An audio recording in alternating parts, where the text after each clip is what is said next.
नमस्कार दोस्तों, मैं doctor Karamvir, assistant professor department of history, Shri Krishna government college Kamali, Rewari. साथियों, आज हम बात करेंगे एक ऐसी सभ्यता के बारे में जिसका विश्व इतिहास में एक महत्वपूर्ण स्थान है, कांस्ययुगीन सभ्यता, जो मिस्र के अंदर नील नदी के किनारों पे डेवलप हुई, हजारों सालों में एक महान सभ्यता के रूप में विकसित हुई। इस सभ्यता के बारे में प्रसिद्ध इतिहासकार हेरोडोटस ने भी इसको नील नदी का वरदान कहा है, क्योंकि इस नदी के दोनों ही किनारों पे हजारों सालों के दौरान ये सभ्यता फली फूली। मोटे तौर पर अगर इस सभ्यता का काल हम देखें तो इस सभ्यता का जो काल है वो 3500 ईस्वी पूर्व से लेके और लगभग 600 साढ़े 600 ईस्वी पूर्व के मध्य तक ये सभ्यता अपनी उन्नत अवस्था में रही। इस सभ्यता को बसाने वाले लोगों के बारे में हालांकि इतिहासकारों के अलग अलग मत हैं, लेकिन बेसिकली अगर आप देखेंगे तो इस सभ्यता को बसाने वाले मिश्रित जाति के ही थे। जैसे यहाँ लीबियन लोग भी थे, सेमेटिक भी थे, सीरियन भी थे, ईजियन भी थे। तो इस तरह से ये सभ्यता अलग अलग क्षेत्र के लोगों ने एक बहुत ही लंबे समय के बाद एक महान सभ्यता के रूप में बसाई। यह सभ्यता लगभग 18वीं शताब्दी तक आप ये समझिए कि दुनिया से अनजान थी, दुनिया को इस सभ्यता के बारे में नहीं पता था। 19वीं शताब्दी तक भी लगभग यही प्रारंभ में ये स्थिति रही, लेकिन जब 1798 ईस्वी में नेपोलियन ने मिस्र पर आक्रमण किया तो नेपोलियन अपने साथ कुछ विद्वानों को भी लेके गया और उन विद्वानों ने पहली बार इस सभ्यता के महान अवशेषों का अध्ययन किया। विशेष रूप से जो रोशेटा अभिलेख मिला, जो 3 लिपियों में लिखा गया था, इस अभिलेख का बाद में अध्ययन हुआ और एक फ्रांसीसी विद्वान शापोलियो ने लगभग 20 साल के अथक प्रयास के बाद 1832 ईस्वी में इसकी लिपि को पढ़ लिया, डिसाइफर कर लिया और उसके बाद यहाँ काफी पुरातात्विक खुदाइयाँ हुई लगभग पूरी 19वीं शताब्दी के दौरान, 20वीं शताब्दी, और खुदाइयाँ आज भी जारी हैं। तो पता चला कि ये एक बहुत महान सभ्यता थी। इस सभ्यता का अगर कालानुक्रम देखा जाए तो ये विश्व की 2 और महान सभ्यताओं के समकालीन थी, जिसमें एक सभ्यता भारतीय क्षेत्र की हड़प्पा सभ्यता और दूसरी वर्तमान इराक क्षेत्र की मेसोपोटामिया की सभ्यता। तो ये तीनों ही सभ्यताएं कांस्ययुगीन सभ्यताएं थी, क्योंकि इस युग के मनुष्य ने तांबे के अंदर जस्ता मिलाकर एक नई धातु को बनाना सीख लिया था, जिसको कांसा कहा जाता है। तो इस सभ्यता के दौरान कांसे का बहुत बड़े स्तर पर प्रयोग हुआ और ये तीनों ही सभ्यताएं कांस्ययुगीन सभ्यता के रूप में जानी जाती हैं। जब इस सभ्यता का काफी उत्खनन हुआ, काफी स्थलों पे खुदाई हुई, बहुत से इसके स्थल खोदे गए और इस सभ्यता के जो भवन अवशेष और दूसरे जो महान अवशेष बचे हुए थे उनका अध्ययन हुआ। विशेषकर पिरामिडों का जब अध्ययन हुआ 19वीं शताब्दी के दौरान, तो पता चला कि ये सभ्यता न केवल राजनीतिक क्षेत्र में बल्कि सामाजिक, आर्थिक, धार्मिक और सांस्कृतिक क्षेत्र, प्रत्येक क्षेत्र में ये सभ्यता महान थी। तो इस सभ्यता को अब हम अलग अलग तरीके से अलग अलग इसके मुख्य बिंदुओं का हम अध्ययन करेंगे। जैसे सबसे पहले अगर हम बात करें इस सभ्यता के लोगों का राजनीतिक जीवन, तो इस सभ्यता के प्रारंभ में आप देखेंगे कि लगभग 3400 ईस्वी पूर्व के आसपास जो मिस्र का जो क्षेत्र था जहां ये सभ्यता पनपी, वहां 2 बड़े भाग थे, एक ऊपरी मिस्र का हिस्सा, एक निचला मिस्र का हिस्सा। तो मेनीज नाम के एक शासक ने प्रारंभ में जो एक ये शुरुआती राजतंत्र की जब स्थापना हो रही है, मेनीज नाम के एक शासक ने इन दोनों ही क्षेत्रों को मिलाकर एक संयुक्त साम्राज्य स्थापित किया और उसके बाद एक लंबी परंपरा है। मोटे तौर पर अगर आप देखो तो 3400 ईस्वी पूर्व से लेके और 600 ईस्वी पूर्व के मध्य लगभग 31 अलग अलग राजवंशों ने यहाँ पे शासन किया है। कई राजवंशों का शासनकाल कई सदियों तक का रहा है। तो इस तरह से एक बड़ा समृद्ध राजनीतिक इतिहास इनका रहा हुआ है। अध्ययन की सुविधा के लिए हम देखते हैं कि ये जो काल है 3400 ईस्वी पूर्व से लगभग 600 साढ़े 600 ईस्वी पूर्व तक का, मिस्र के अंदर इन बड़े काल को हम 3 भागों में बांट कर देखते हैं राजनीतिक आधार पर। जैसे कि सबसे पहले प्राचीन काल, या जिसको पिरामिड काल भी कहते हैं, क्योंकि पिरामिडों का निर्माण सबसे ज्यादा इस काल में हुआ।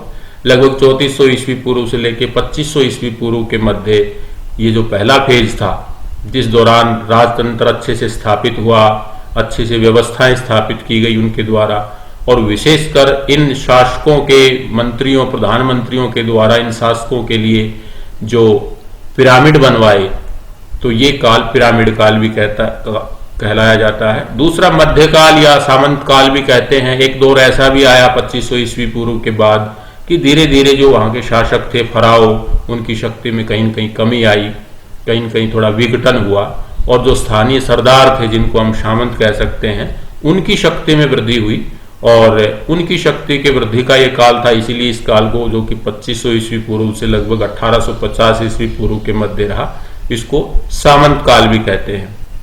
जो तीसरा काल था उसको नवीन युग भी कहते हैं। इसको हम मोटे तौर पर 1850 ईस्वी पूर्व से लगभग 600 साढ़े 600 ईस्वी पूर्व तक रखते हैं। और इस काल के दौरान कुछ ऐसे शासक हुए हैं जिन्होंने न केवल यहाँ पे एक मजबूत स्थिति को स्थापित किया, बल्कि इसका साम्राज्य भी बढ़ाया। और इसी नवीन युग के दौरान आप देखेंगे कि 1000 ईस्वी पूर्व के आते आते ये सभ्यता जो है काफी फैल चुकी थी। इस सभ्यता का जो प्रभाव क्षेत्र था ये काफी आगे तक बढ़ चुका था। तो एक तरह से इस काल के दौरान शासकों ने साम्राज्य को बढ़ाने पे भी बल दिया। तो मोटे तौर पर ये एक सभ्यता है। इसमें अब बात निकल के आती है कि उनका जो राजनीतिक तंत्र था, उस तंत्र के अंदर पॉलिटिकल स्ट्रक्चर क्या था, वो एडमिनिस्ट कैसे करते थे, एडमिनिस्ट्रेशन उनका कैसे चलता था। तो उसमें सबसे पहले, चूंकि मैंने राजतंत्र का जिक्र किया, तो राजतंत्र में तो शासक होगा, और जहां राजतंत्र होगा उसमें दो चीजें साथ साथ जुड़ जाती है आमतौर पे, कि ये देखना होता है कि क्या राजतंत्र के ऊपर अंकुश लगाने की कोई शक्ति है। तो यहाँ उस तरह की कोई वैधानिक संस्था दिखाई नहीं देती, जैसी संस्था हमें वैदिक ऋग्वैदिक काल में सभा और समिति और विदत के रूप में दिखती है। तो यहाँ वो जरूर है कि पुरोहित वर्ग है, युवराज है, प्रधानमंत्री है, लेकिन राजा एक तरह से यहाँ भी निरंकुश होता था। दूसरा, राजा का जो पद था वो वंशानुगत हो गया। अब जनता के द्वारा नहीं चुना जाएगा। राजा जो है उसकी मृत्यु के बाद उसका उत्तराधिकारी स्वाभाविक रूप से उसका बड़ा पुत्र या राज परिवार का ही कोई व्यक्ति, राजकुमार ही होता था। तो ये दोनों विशेषताएं कंसेप्चुअली अगर आप देखो तो मिस्र में आपको दिखाई देंगी कि वहाँ शासक वर्ग जो है, वो राजा जो है, जिसको फराओ भी कहा जाता था, वो निरंकुश भी है, और साथ साथ उसका जो व्यवस्था है वंशानुगत भी हो गई है। लेकिन ये तो हर राजतंत्र में आप देखेंगे ही कि ऐसा नहीं है कि राजा एक ही जगह बैठकर सारी व्यवस्था संभाल सके। तो ऐसी स्थिति में राजा की मदद के लिए वहां पे बाकायदा राज परिवार के व्यक्ति, यानी कि राजा के पुत्र को, राजकुमार को बाकायदा अलग से पद दिया जाता था। वो मदद करता था शासक की, और कहीं न कहीं ये उस प्रक्रिया का हिस्सा था कि राजा के जीवन काल में ही उसके बेटे को राजकुमार का या युवराज जैसा पद देकर उसको उत्तराधिकारी के रूप में तैयार करने का एक तरह से प्रयास था। उसके नेतृत्व में फिर एक पूरी एक टीम होती थी जो अधिकारी वर्ग की होती थी। इसके अलावा राजकुमार का पद जो होता था, इसके अलावा राजा की मदद के लिए एक प्रधानमंत्री या मंत्री परिषद और उसके साथ साथ अधिकारी गणों का भी एक समूह होता था बाकायदा। जो मंत्री परिषद होती थी उस वक्त की, उसको शारू कहा जाता था। तो शारू के अंदर प्रधानमंत्री के अलावा दूसरे मंत्री भी शामिल होते थे। और बाद में कुछ ऐसा भी संकेत मिलता है 1500 ईस्वी पूर्व के आसपास की फराओ ने, यानी कि शासकों ने दो दो प्रधानमंत्रियों को भी नियुक्त किया है। ये पहला अपने आप में एक अद्भुत एग्जाम्पल है मिस्र की सभ्यता में कि यहाँ पे शासक वर्ग ने दो दो प्रधानमंत्रियों को भी नियुक्त किया है। कार्य क्या रहे होंगे? प्रधानमंत्री चूंकि मंत्री परिषद का सबसे वरिष्ठ मंत्री था, वो राजा को सीधे रिपोर्ट करता था, हर महकमे की वो जानकारी लेता था, सारे मंत्री उसको रिपोर्ट करते थे, सही सूचना देते थे। कर वसूल करना, शांति व्यवस्था की स्थापना करना, न्याय व्यवस्था को देखना, ये सारा एक तरह से प्रधानमंत्री का कार्य था, जो अपने मंत्री परिषद और अधिकारी गणों की मदद से चलाता था। जहां तक राजतंत्र में सैनिक संगठन की बात आती है, तो आप देखेंगे कि उनका एक सैनिक संगठन जो था वो भी काफी मजबूत स्थिति में आपको दिखाई देगा। सैनिक शासन में आप देखेंगे कि यहाँ के जो शासक थे, हालांकि भौगोलिक रूप से चूंकि सुरक्षित थे, तो उनको ज्यादा बड़े मिलिट्री ऑर्गेनाइजेशन की जरूरत नहीं पड़ी, चूंकि एक तरफ भूमध्य सागर हो गया, दूसरी तरफ सहारा डेजर्ट हो गया जो बहुत बड़ा है, और इस तरफ लाल सागर हो गया। तो कुल मिलाकर प्राकृतिक रूप से सुरक्षित थी ये सभ्यता, लेकिन उसके बावजूद भी कुछ शासकों के समय में इस तरह की व्यवस्था की गई कि सैनिक प्रशासन को दुरुस्त किया गया। विशेषकर जो प्रांतों के अंदर जो अधिकारी नियुक्त किए जाते थे, जिनको नोमार्क कहा जाता था, और ये एक आमतौर पर राज परिवार के ही व्यक्ति होते थे, ज्यादातर राजकुमार होते थे या बहुत ही विश्वसनीय और योग्य व्यक्ति को फराव नियुक्त करता था जो प्रांत होते थे या स्थानीय स्तर के जैसे क्षेत्र होते थे उनमें। तो ज्यादातर जो शासक वर्ग था वो इन नोमार्कों की या पुरोहितों की सेना पे ज्यादा निर्भर रहता था, जो कि बहुत बड़ी नहीं होती थी। तो आमतौर पे यहाँ जो दिखाई देता है कि मिस्र के शासकों ने एक स्थायी सेना बनाने की तरफ ज्यादा प्रयास नहीं किया। हालांकि बाद में चलकर 18वें राजवंश के शासनकाल के आते आते कुछ शासकों ने एक स्थायी सेना बनाने की सोची, मजबूत सेना बनाने की सोची, और इसी दौरान एक नौसेना भी तैयार की गई पहली बार मिस्र के अंदर, जो नदी के द्वारा और समुद्र के द्वारा अपने इलाके की सुरक्षा करती थी। जहां तक सेना में बात आती है तो ये लोग, इनके पास पैदल सैनिक भी थे, ये संभवतः रथों का प्रयोग भी करते थे। इसके अलावा लड़ने के लिए वही सारे जैसे तलवार, ढाल, धनुष, बाण, भाले, है ना, फरसे, इस तरह के ये हथियारों का इस्तेमाल भी करते थे। तो अच्छे उत्कृष्ट कोटि के हथियार इनके यहाँ से मिले हैं। बहुत बड़े स्तर पे नहीं मिले हैं, लेकिन स्पष्ट है कि कहीं न कहीं वहाँ का सैनिक संगठन भी इस तरह का रहा होगा। जहाँ तक न्याय प्रणाली की बात आती है, जुडिशियल सिस्टम भी इनका काफी अच्छा था, और राजा तो सबसे बड़ा न्यायाधीश, सर्वोच्च न्यायाधीश होता ही था, लेकिन राजा की मदद के लिए फिर पुरोहित वर्ग और दूसरे योग्य व्यक्तियों को भी न्याय के क्षेत्र में नियुक्त किया जाता था। विशेषकर ऐसा लिखित स्रोत मिला है कि मिस्र की सभ्यता के दौरान लगभग 6 अलग अलग क्षेत्रों के न्यायालय थे। इनके न्यायाधीशों की नियुक्ति फराओ द्वारा की जाती थी। प्रांतों के अंदर जो गवर्नर होते थे, जिनको नोमार्क कहा जाता था, वो न्याय के बड़े अधिकारी थे। और कई जगहों से मिट्टी की ऐसी पट्टिकाएं मिली हैं जिन पर न्याय से संबंधित आदेश लिखे हैं, और उनको आज भी उनको संरक्षित रखा गया है। तो इस तरीके से जो दंड व्यवस्था की बात आती है, तो कुछ राजवंश के शासकों ने पूरी दंड व्यवस्था को, किस अपराध की क्या सजा हो सकती है, उसको लिपिबद्ध करवाया, जो आज भी उपलब्ध है।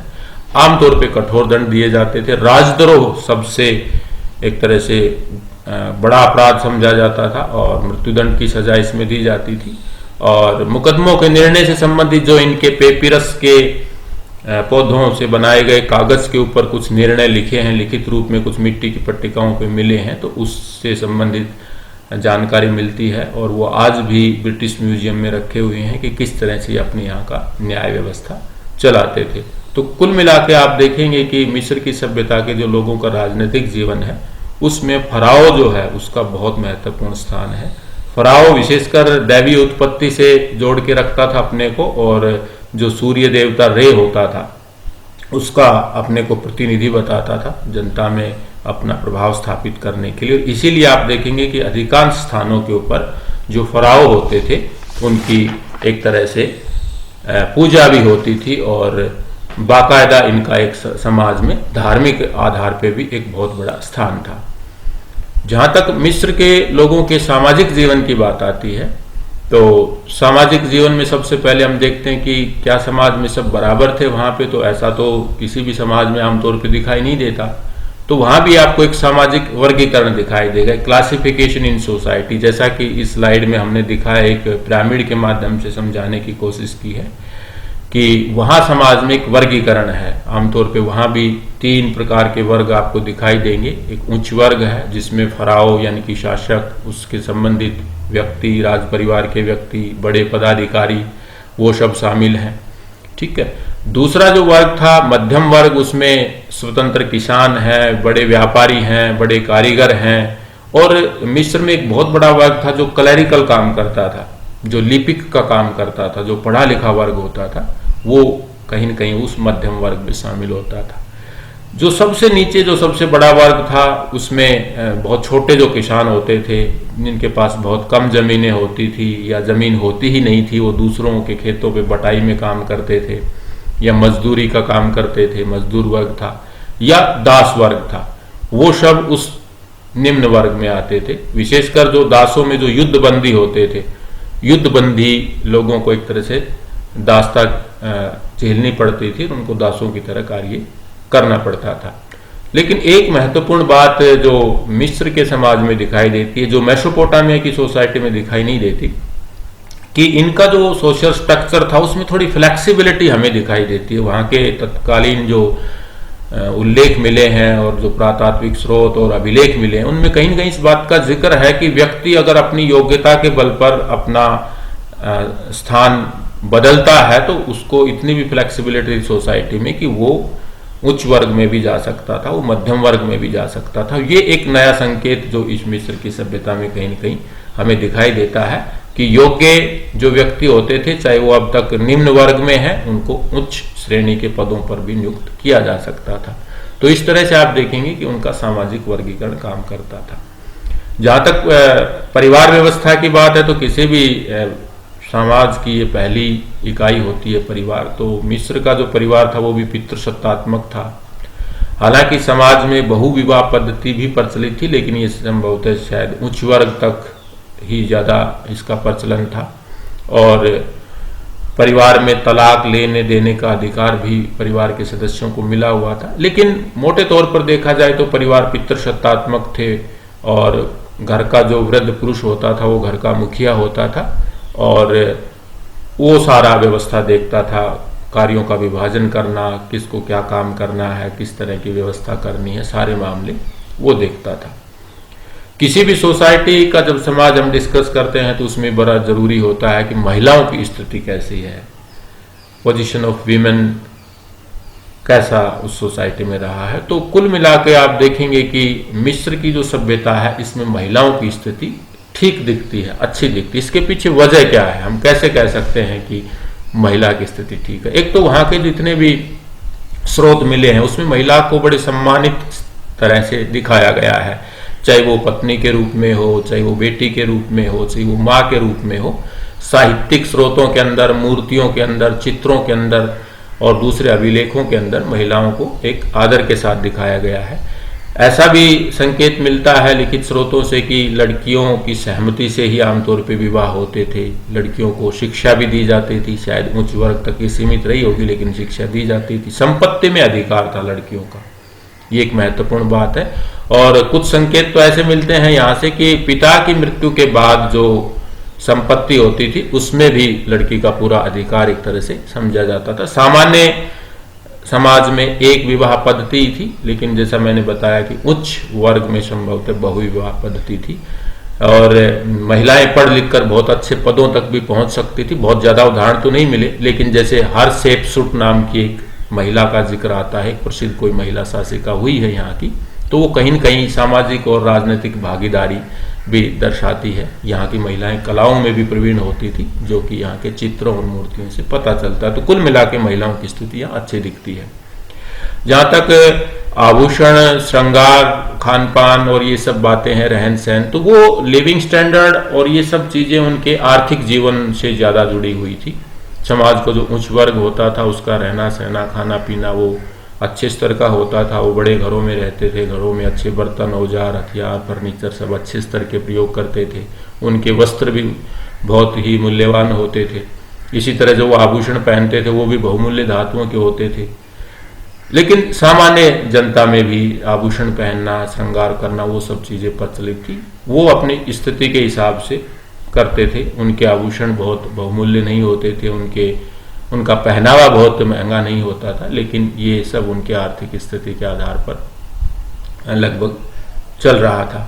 जहाँ तक मनोरंजन के साधनों की बात आती है तो मनोरंजन के साधनों में आप देखेंगे कि वहाँ पे गीत, संगीत, तीज, त्योहार, चूंकि धर्म का बहुत बड़ा रोल था इनके सामान्य जीवन में, तो सामाजिक उत्सव इस तरह के रहते होंगे, धार्मिक उत्सव इस तरह के रहते होंगे। बहुत से इस तरह के वाद्य यंत्र मिले हैं, बहुत से ऐसे चित्र मिले हैं जिसमें युवक युवतियों को सामूहिक नृत्य करते हुए दिखाया गया है। मूर्तियों के माध्यम से भी, लेखों के माध्यम से भी पता चलता है कि वहाँ पे विविध प्रकार के मनोरंजन खेल थे, जैसे कि तैराकी एक विशेष खेल रहा होगा, कंपटीशन ऑर्गेनाइज किए जाते होंगे, तैराकी, नौका तैराकी, इस तरह का। और बच्चों के लिए खिलौने बहुत बड़े स्तर पर, वो लकड़ी के भी थे, वो पत्थर के भी थे, वो पकी हुई मिट्टी के भी मिले हैं। तो इस तरह से मनोरंजन के विविध प्रकार के इनके साधन थे। पशुओं की लड़ाई कराना, पशुओं की दौड़ कराना, रथों की दौड़ कराना, ये इनके मनोरंजन के मुख्य साधन रहे होंगे। मिस्र की सभ्यता में भी जो समाज का, जैसा मैंने बताया कि सबसे जो निचला वर्ग था दास, वो एक प्रथा के रूप में कहीं न कहीं आपको दिखाई देगा। यहाँ भी दास प्रथा है। दास जो है वो बहुत दयनीय स्थिति में रह रहे थे। दासता से मुक्ति बहुत मुश्किल से उनको मिलती ही नहीं थी। आमतौर पे एक दास की जो अगली पीढ़ी थी वो भी दासता में ही गुजर जाती थी।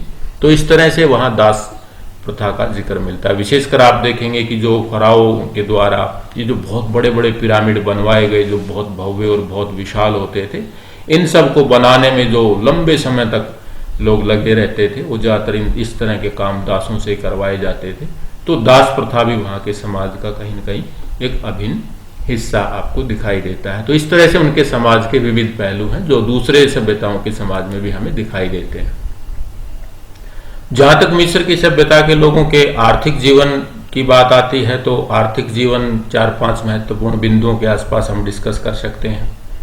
और जैसा कि इस स्लाइड में मैंने दिखाया भी है कि बहुत से विविध प्रकार के कार्य, वो सब चीज़ें, लेकिन जो मुख्य व्यवसाय था, जो सबसे ज़्यादा लोगों के द्वारा जो व्यवसाय किया जा रहा था, वो कृषि व्यवस्था था, खेती बाड़ी था। चूँकि ये एक नदी के किनारे पे एक तरह से उद्भूत हुई एक सभ्यता थी, तो यहाँ पे पानी की प्रचुरता थी। बाढ़ से काफ़ी दूर तक प्लेन कर दिया था नील नदी ने, इसीलिए हेरोडोटस ने इसको नील नदी का वरदान कहा है। पानी की उपलब्धता ने बहुत से विविध प्रकार के यहाँ फसलों को पैदा करने का अवसर दिया। फसलों में जैसे मोटे तौर पर अगर आप देखेंगे तो गेहूँ, जौ, कपास, तिलहन, दलहन, फल, सब्जियाँ, पटसन, जैतून, खजूर और अंजीर विशेषकर यहाँ की प्रमुख फसलें थी। और इसके अलावा सरसों, मटर जैसी फसल भी यहाँ पे बोई जाती थी। तो फसलों का काफ़ी विविध एक तरह से। ये लोग सिंचाई के बारे में भी बहुत जागरूक थे, क्योंकि नदी के आसपास के जो समतल जो खेत होते थे, उन खेतों तक ये नालियों के माध्यम से, नहरों के माध्यम से ये पानी पहुंचाते थे। तालाब खोदकर भी पानी को प्रिजर्व किया जाता था। शडूफ का प्रयोग काफ़ी बार जब आप इस सभ्यता को पढ़ेंगे, एक ढेकुली भी उसको कहा जाता था। एक छड़ के द्वारा इस तरह से पानी निकाला जाता था नदी के किनारों से, और फिर उसको नालियों के द्वारा खेतों तक पहुंचाया जाता था। राजा लोग भी खेती को बचाने और खेती के संरक्षण के लिए पूरा प्रयास करते थे, क्योंकि यहीं से उनकी सबसे बड़ी आय होती थी। लगभग 10 से 12% भूमि कर लिया जाता था राज्य के द्वारा। तो कहीं न कहीं वहाँ कृषि व्यवस्था काफ़ी अच्छी स्थिति में थी। और जहाँ कृषि व्यवस्था होगी, स्वाभाविक है कि वहाँ पशुपालन भी एक तरह से मुख्य रहा होगा।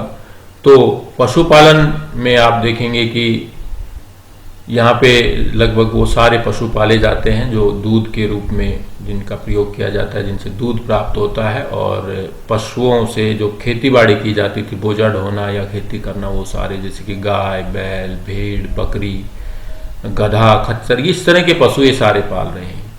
संभवतः ये लोग घोड़ों से प्रारंभ में परिचित नहीं थे, और ऊँटों से भी शुरुआत के जो उल्लेख मिले हैं, लगता है कि इन्होंने ऊँटों का भी प्रयोग नहीं किया। लेकिन बाद में 1000 BC के आसपास जब फारस के क्षेत्रों से इन पर आक्रमण होने प्रारंभ होते हैं, तो 1000 ईस्वी पूर्व के आसपास के बाद ऐसा लगता है कि ये घोड़े और ऊँट से भी परिचित हो गए थे। तो काफ़ी महत्वपूर्ण स्थान था पशुपालन का इनके आर्थिक जीवन में। और पशुओं से इनकी आर्थिक स्थिति का अंदाजा भी लगता था। विशेषकर जो गाय होती थी, वो किस व्यक्ति के पास कितनी गायें हैं, इससे उसका सामाजिक और आर्थिक स्तर तय होता था। इसके अलावा मांस के लिए जैसे मुर्गी, सूअर, मछली, इस तरह के चीज़ों को भी पाला जाता था। तो पशुपालन की इनकी अपनी एक अच्छी व्यवस्था थी। और जहाँ तक बात आती है हस्तशिल्प और उद्योग की, तो आप देखेंगे कि पशुपालन और कृषि व्यवस्था से संबंधित बहुत सी चीज़ों की जरूरत को पूरा करने के लिए वहाँ पे हस्तशिल्प भी है। हस्तशिल्प में आप देखेंगे कि लकड़ी से संबंधित काम है, कपड़ा बुनने का काम है, इसके अलावा मिट्टी के बर्तन बनाना है। मिट्टी के बर्तन बहुत उत्कृष्ट कोटि के बनते थे मिस्र के अंदर, और ये दूसरे देशों में निर्यात भी किए जाते थे। इसके अलावा बर्तन उद्योग अपने आप में बहुत बड़ा उद्योग था। धातु के विविध प्रकार के औजार, हथियार बनाना, यंत्र बनाना, कृषि से संबंधित यंत्र बनाना, हल, फाल, कसियाँ, हंसियाँ, वो बहुत व्यापक स्तर पे यहाँ खुदाई में मिले भी हैं। तो तो ये अपने आप में एक बहुत बड़ा इंडस्ट्री रहा होगा। भवनों को बनाने का अपने आप में एक बड़ा उद्योग रहा होगा, राजमिस्त्री जिसको कहते हैं, क्योंकि इन्होंने बहुत भव्य बहुत बड़े बड़े भवन बनाए हैं। उनको काटना छांटना, उन पत्थरों को आकार देना, उस उद्योग में भी उस वक्त हजारों की संख्या में लोग लगे हुए होंगे। तो बहुत बड़े स्तर पर ये संभवतः लोहे से परिचित थे। इस तरह के कुछ अवशेष मिले हैं, कुछ संकेत मिले हैं कि मिस्र की सभ्यता यद्यपि कांस्ययुगीन सभ्यता है, लेकिन यहाँ लोहे से लोगों का परिचय था, लेकिन लोहे का व्यापक स्तर पे इन्होंने प्रयोग नहीं किया। प्रयोग में ज्यादातर इन्होंने तांबा और कांसा ही किया है, इसीलिए ये कांस्ययुगीन सभ्यताओं में आती है।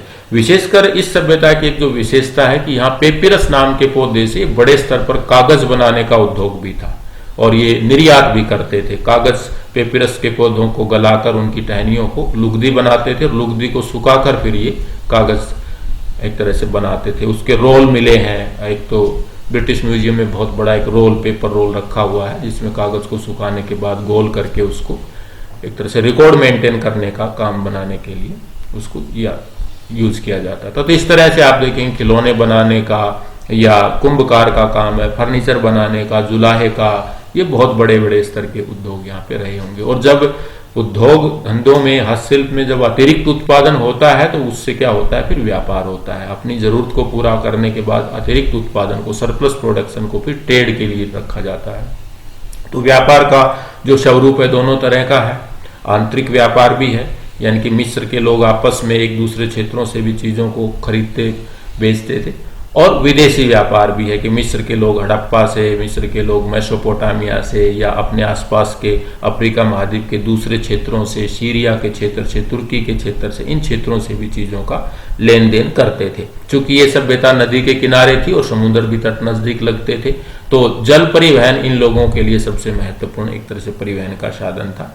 और आयात विशेषकर अगर मैं बात करूं तो भारत से जैसे ये सोने का आयात करते थे, तांबा मंगवाया जाता था, मसाला बहुत प्रमुख वस्तु थी जो यहाँ आयात की जाती थी भारत से। इसके अलावा रंग मंगवाए जाते थे। अनतोलिया क्षेत्र जो नजदीक पड़ता था वहां से चांदी मंगवाई जाती थी। निर्यात में ज्यादातर यहाँ से मिट्टी के बर्तन, कागज, जैतून, अंजीर, कपास, इस तरह की चीजें ये निर्यात करते थे।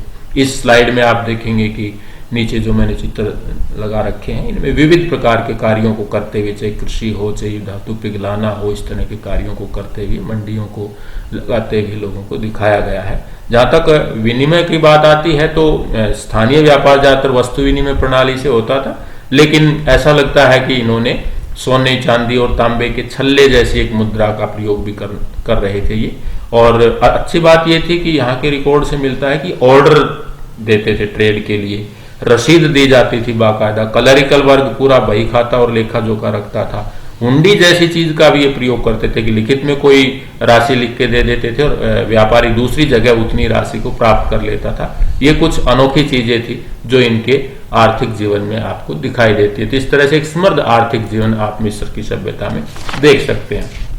जहां तक उनके धार्मिक जीवन की बात है तो लगभग धार्मिक जीवन वैसा सा ही है जैसा उनके समकालीन हड़प्पा सभ्यता और मेसोपोटामिया की सभ्यता में दिखाई देता है। विविध प्रकार के देवी देवताओं की पूजा होती है, worship of the various God and goddesses, इसको पॉलिथीज्म भी बोल सकते हैं। और उसमें प्राकृतिक जो देवता थे जैसे कि सूर्य देवता, उसको रे के रूप में, चंद्रमा सिन के रूप में, ओसिरस नाम का देवता जो नील नदी को ओसिरस देव के रूप में पूजते थे, आकाश को नूत के रूप में पूजते थे, पशुओं को भी गाय, बाज, सर्प, बैल, बकरे, है ना, खजूर, यहाँ तक कि खजूर जैसी फसल को भी पूजते थे। जो मैंने स्लाइड दी है इसके कोने में भी आप देख सकते हैं कि ये जो चित्र दिए गए हैं लगभग ये वो चित्र हैं जो कहीं न कहीं वानर है, ये वो एक पवित्र जीव के रूप में इनकी प्रकृति की भी पूजा करते थे। मेसोपोटामिया की सभ्यता की तरह इस सभ्यता में भी जो पुजारी वर्ग और पूजा स्थल थे उनका बहुत महत्वपूर्ण स्थान था, क्योंकि पुरोहित वर्ग जो था वो एक तो फराव का सलाहकार का काम करता था, वो न्याय के मामले में भी फराव की मदद करता था। तो बहुत बड़े स्तर पर मंदिरों के पास जो उस वक्त के मंदिर थे उनमें दान दक्षिणा आती थी, उनका बहुत सम्मान था, और शिक्षा देने के काम से भी ये जुड़े हुए थे। तो पुजारी वर्ग का इनके लोगों के धार्मिक जीवन में एक विशेष स्थान था। और जहाँ पे इस तरह की चीजें प्रचलित होती हैं तो वहाँ कुछ अंधविश्वास, कुछ जादू टोने, इस तरह की चीजें भी आप देखेंगे प्रचलित हो जाती हैं। जैसे कि इन लोगों का भी मृत्यु के बाद जीवन में विश्वास था, इसलिए कब्रों में ये वो सारी चीज़ें रखते थे जो उनको जीवन में ज़रूरत थी। जो बड़ी बड़ी कब्रें मिली हैं, पिरामिड असल में कब्र ही हैं, बड़े जो फराओ शासकों और राज परिवारों के लिए बनाई जाती थी। तो उसमें बहुत बड़े बड़े कक्षों के अंदर जहाँ उनकी डेड बॉडीज को लिटाया जाता था, दफनाया जाता था, उनके साथ बड़े स्तर पर विभिन्न प्रकार के आभूषण और विभिन्न प्रकार की भौतिक जरूरत की वस्तुएं वो रखते थे। तो कहीं न कहीं ये उनके पुनर्जन्म या परलोक, इस तरह की चीजें, या आत्मा की शांति, भूत प्रेत जैसी चीज, शायद उनके भी यहाँ समाज में, धार्मिक जीवन में इस तरह की चीजें प्रचलित रही होंगी। ताबीज जैसे कुछ इस तरह के आभूषण यहाँ से भी मिले हैं जो संभवतः बुरी शक्तियों से बचाने के लिए आमतौर पर प्रयोग किए जाते थे। जहाँ तक मृतक संस्कार की बात आती है तो मेसोपोटामिया की तरह यहाँ भी जो उच्च वर्ग के, विशेषकर लोगों की जो मृतक संस्कार थे वो बड़े स्तर पर किए जाते थे, बड़े ही एक परंपरा और कर्मकांड के साथ, और उनको बड़े राजसी ठाट बाट के साथ एक तरह से दफनाया जाता था। और डेड बॉडीज को, ये इनकी एक यूनिक जो एक तरह से करेक्टरिस्टिक्स है इस सभ्यता का, कि उन्होंने रसायन के क्षेत्र में इतनी प्रगति कर ली थी कि डेड बॉडीज को ऐसे द्रव्यों में लपेट कर, पट्टियां बांधकर सुरक्षित रखा जाता था कि वो हजारों साल के बाद भी जब अब खोदी जा रही है, निकाली जा रही हैं, तो लगभग वो उनका शरीर जो है, वो ढांचा जो है वो एक तरह से सुरक्षित मिला है। तो अपने आप में एक बहुत बड़ी ये उनकी उपलब्धि थी। तो यहाँ आपको धार्मिक जीवन में विविध प्रकार की विशेषताएं दिखाई देंगी। और जब ये इतनी बड़ी सभ्यता आप देखेंगे तो सांस्कृतिक क्षेत्र में भी इन लोगों का बड़ा महत्वपूर्ण स्थान रहा है। और जब संस्कृति की बात करते हैं, क्योंकि ये सभ्यता सबसे लंबे दौर में रही है, लगभग ये समझो कि सीधे सीधे 3000 साल के, लगभग 2500 वर्षों के दौरान ये अपने अवस्था में रही है। तो इस सभ्यता के दौरान विविध प्रकार की कलाओं का, विविध प्रकार के लिपियों का, विज्ञान और गणित के क्षेत्र में भी यहाँ पे काम हुआ है। जैसे अगर हम बात करें लिपि के संदर्भ में, तो आप देखेंगे कि यहाँ अनेक प्रकार की लिपियाँ क्रमबद्ध तरीके से मिली हैं। जैसे सबसे पहले आप देखेंगे कि सांकेतिक शब्दों का प्रयोग किया जाता था। 900 के करीब ऐसे सांकेतिक शब्द मिले हैं जो कहीं न कहीं प्रारंभिक लिपि में काम करते थे। इसके बाद फिर कहीं न कहीं चित्राक्षर जैसी लिपि, जो कि लगभग 2000 के करीब ऐसे चित्राक्षर मिले हैं, जिसमें भावबोधक भी थे, ध्वनि बोधक भी थे, संकेत बोधक भी थे। और जो शब्दांश लिपि और बाद में द्रुत लिपि जो अस्तित्व में आई, इसमें तो 24 अलग अलग प्रकार की वर्णमालाएं भी थी। तो लिपि के क्षेत्र में इस सभ्यता ने बड़ा महत्वपूर्ण काम किया है। और बाद में जो सबसे ज्यादा लिपि पॉपुलर हुई, जिसको हम किलाक्षर कहते हैं, जो नुकीली किसी वस्तु से उकेर कर लिपि लिखी जाती थी, क्यूनिफॉर्म जिसको इंग्लिश में कहते हैं, तो लिपि के क्षेत्र में उन्होंने काफी काम किया। और जहाँ लिपि का इतना जबरदस्त विकास होगा तो स्वाभाविक वहाँ शिक्षा और साहित्य पे भी काफी काम होगा। शिक्षा के क्षेत्र में जैसा कि आप जानते हैं कि यहाँ पाठशालाओं की स्थापना बाकायदा शासकों के संरक्षण में होती थी। बुनियादी शिक्षा के साथ साथ गणित के साथ साथ विज्ञान, दर्शन, राजनीति, धर्म, इन सब की शिक्षा भी दी जाती थी। क्योंकि पेपिरस से कागज बनाना जानते थे तो इनके लिए पुस्तक रूप में उनको ज्ञान को आगे बढ़ाने में भी आसानी हो गई थी। और फिर साहित्य भी बहुत अच्छा लिखा गया, चाहे वो धार्मिक हो चाहे लौकिक हो। नाटक के रूप में कविता, गीत, आख्यान, युद्धों का वर्णन, नैतिकताओं से संबंधित बहुत सी यहाँ साहित्यिक चीजें मिली हैं। प्रार्थनाएं हैं देवताओं को खुश करने के लिए। विशेषकर 2-3 किताबें बड़ी पॉपुलर हैं, the book of the dead and the coffin texts. वैसे ये मूलतः अंग्रेजी में भी हैं, लेकिन ये उनकी अपनी लिपि और भाषा में उस वक्त लिखी गई थी, जिनका बाद में ये ट्रांसलेशन हुआ है। तो इस तरह से आप देखेंगे शिक्षा और साहित्य में काफी प्रगति हुई। विज्ञान के क्षेत्र में आप देखेंगे कि खगोल में ये ग्रह नक्षत्रों का इनको अच्छे से ज्ञान था। 365 दिन का साल होगा और 12 महीने उस साल में होंगे, 1 महीना 30 दिन का होगा। ये मोटा मोटा उन्होंने अपना एक कैलेंडर बना रखा था और कैलेंडर के बारे में काफी जानकारियां मिली हैं। अलग अलग शासकों के समय का अलग अलग कैलेंडर भी मिला है। यहाँ तक कि इन्होंने छाया घड़ी भी बना ली थी समय को देखने के लिए। चिकित्सा के क्षेत्र में आप देखेंगे कि पेपिरस के कागज पर ये विविध प्रकार के चित्रों के द्वारा शरीर संरचना, शरीर के अंदर के सब अंगों की जानकारी इनको थी। शरीर को किस तरह से प्रिजर्व किया जाए विविध प्रकार के रासायनिक द्रव्यों में लपेट कर, ये सब लोग जानते थे। हालांकि बहुत ज्यादा मेडिकल का यहाँ विकास नहीं हुआ, क्योंकि ज्यादातर ये तंत्र मंत्र और इस तरह की चीजें ज्यादा थी। लेकिन उसके बावजूद भी कुछ संकेत ऐसे मिलते हैं कि ये विविध प्रकार की बीमारियों से संबंधित नुस्खे लिखते थे, ताकि वो अगली पीढ़ी तक उस चीज को बढ़ाया जा सके। जहां तक बात आती है कला के क्षेत्र में, वास्तुकला की, तो वास्तुकला में भी आप देखेंगे कि बहुत महत्वपूर्ण, एक तो भव्यता के स्तर पर आप देखेंगे तो पिरामिड अपने आप में एक बहुत महत्वपूर्ण उदाहरण है इनकी वास्तुकला के क्षेत्र में देन का। बहुत बड़े बड़े स्तर के पिरामिड, विशाल शिलाओं को एक तरह से तराशना, उनको फिर इस रूप में देना। तो जैसे गिजा का पिरामिड है, वो बहुत विशाल पिरामिड है, और उस पिरामिड से एक तरह से आप देख सकते हैं कि किस तरह से इस सभ्यता में वास्तुकला का विकास हुआ। इसमें चिनाई के लिए चूना पत्थर का भी प्रयोग करते थे, प्लास्टर का भी प्रयोग किया जाता था, घरों को अंदर से सजाया भी जाता था, रंगीन चित्रों को भी बनाया जाता था। तो ये एक अपने आप में महत्वपूर्ण बात थी। जहाँ तक गिजा पिरामिड की बात है, जो कि शासक खुफू के समय में था, 13 एकड़ में फैला हुआ एक विशाल परिसर में ये एक बहुत बड़ा पिरामिड था। बताते हैं कि 1 लाख कारीगर लगभग 20 सालों तक लगे रहे थे, और लगभग 2.5 टन के 23 लाख के करीब पत्थरों से इस पिरामिड को बनाया गया था। तो ये अपने आप में एक विशालता है। और इस तरह के बहुत से और पिरामिड भी मिले, 80 के करीब पिरामिड अब तक खोजे जा चुके, जो इनकी वास्तुकला पे, इनके महलों की भी जानकारी इस तरह से मिलती है। मूर्तिकला और चित्रकला के क्षेत्र में भी काफी प्रगति आप देख सकते हैं। मूर्तियों में विविधता है, आम जनता से जुड़ी हुई मूर्तियां भी हैं, पशुओं की हैं, पक्षियों की, लेकिन सबसे ज्यादा देवताओं की मिली हैं। वो मिट्टी को पका के भी बनाई गई हैं, वो पत्थरों को तराश के भी बनाई गई हैं, और वो धातु की मूर्तियां भी हैं। विशेषकर जो गिजा पिरामिड के सामने शासक खुफू की जो मूर्ति है, उसमें उसके शरीर का एक बड़ा हिस्सा शेर का दिखाया गया है, और चेहरा जो है वो उस तरह से दिखाया गया है शासक के रूप में। चित्रकारी वो बर्तनों पे भी करते थे, पिरामिडों की दीवारों पे, महलों की दीवारों पे विविध रंगों का प्रयोग करते थे। रंग तो विशेषकर भारत से मंगवाए जाते थे, और आम जनता से संबंधित चित्र भी कहीं न कहीं उनके जीवन में दिखाई देते हैं।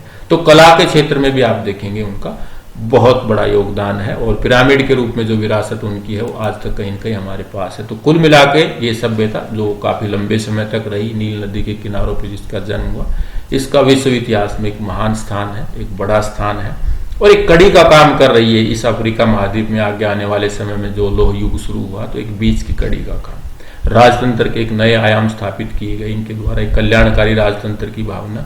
दूसरी तरफ एक तरह से फ्लेक्सिबिलिटी वर्गीकरण में थी, तो सामाजिक गतिशीलता भी बनी रही। एक समृद्ध आर्थिक सभ्यता की नींव थी, जिसमें धर्म भी इनका अपना एक एकता को बढ़ावा देने वाला था। विशाल पिरामिडों के रूप में इन्होंने दुनिया को एक बड़ी धरोहर दी है, जो आज भी हमारे सामने है। लेकिन आगे चलकर आप देखेंगे, विशेषकर 25वें 26वें राजवंश के बाद धीरे धीरे इस सभ्यता में कुछ आंतरिक कमजोरियां आई, और धीरे धीरे इस सभ्यता का पतन होने लगा। इसी दौरान फारस क्षेत्र से, यूनान क्षेत्र से इन पर आक्रमण हुए, और एक दौर ऐसा भी आया कि आगे चलकर 1ली शताब्दी ईस्वी पूर्व में रोमन लोगों ने इस सभ्यता पर अधिकार कर लिया, और ये महान सभ्यता रोमन साम्राज्य का हिस्सा बन गई। तो इस तरह से साथियों आप इस सभ्यता को पढ़ सकते हैं। आपने इस लेक्चर को पूरे ध्यान से सुना और समझा, उसके लिए बहुत बहुत धन्यवाद। Thank you so much.